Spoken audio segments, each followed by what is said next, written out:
السلام عليكم ورحمة الله وبركاته. كي دايرين خوتي وخواتاتي؟ لاباس عليكم؟ كلشي بخير؟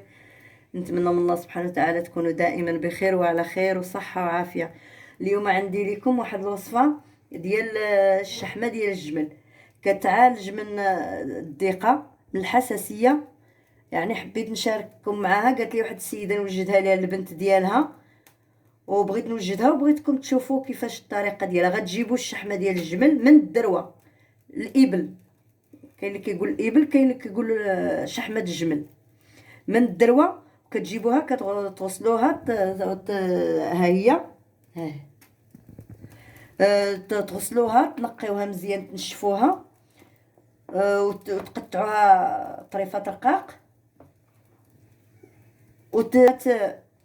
تدوب تدوب مزيان تتبقى غير الشحمه. وانا غنوريكم الطريقه كيف كتخلط. دابا بعد ما سخنات المقله ديالنا غنحطوا فيها هاد الشحمه هكذا هكذا هكذا، ها نخليوها تذوب في عافيه مهيله. ها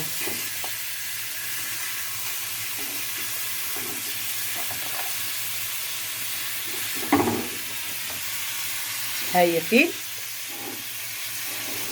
ونغطيو عليها ونخليوها. ها هي بعد ما دابت لينا الشحمه ديالنا، ها هي دابت، ها هي كلها.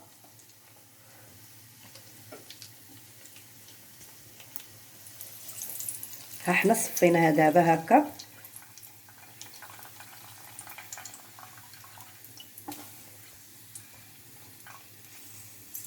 صفينا الشحمه ديالنا كامله هنايا ديال الجمل.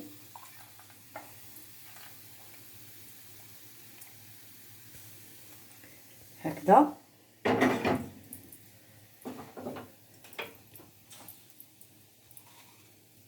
ها هو الفول اللي قلت لكم، ها شتيه، هو هذا ها هو فين طحنتو تسار بودره. ها طحنتو، خليته يبرد شوي. ها هو دابا بعد ما برد لينا شويه، ها هو غنضيفو البودره ديال الفول هنايا على هاد الشحمه ديال الدروه ديال الابل ديال الجمل.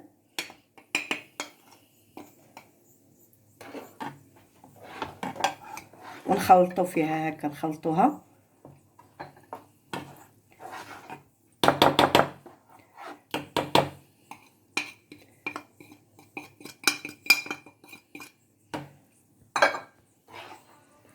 هكا نحركها مزيان.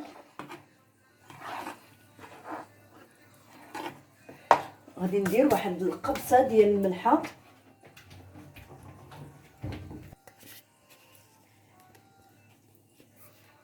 ندير هاد شويه الملحه، ها شويه صافي.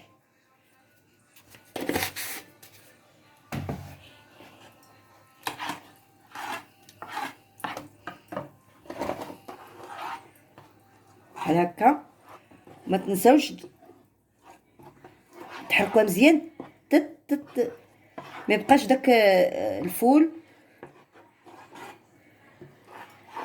مكركب لينا هنايا.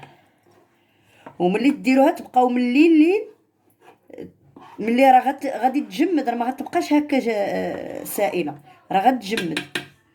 غادي ديروا بحال هكا راس المعلقه بحال هكا صغيره، وتاكلوها وتنعسوا. زوينه الحساسيه، زوينه. وشاركوها مع الناس اللي تبغوهم. قال لك الدال على الخير كفاعله. الانسان الحاجه اللي زوينه وكيستافد منها لازم يستافدوا منها خوتو المسلمين. خذوا شي حاجه ديال الدجاج ولا ديال البديع بحال هكا، وخويو فيها الشحمه ديالنا مع الفول،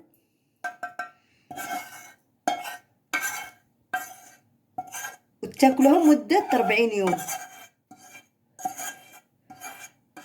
عرفتي زوينه السدال، الرب والحساسيه كلشي. يا الله، ونخليكم والله يشافي جميع المسلمين يا ربي والمسلمات.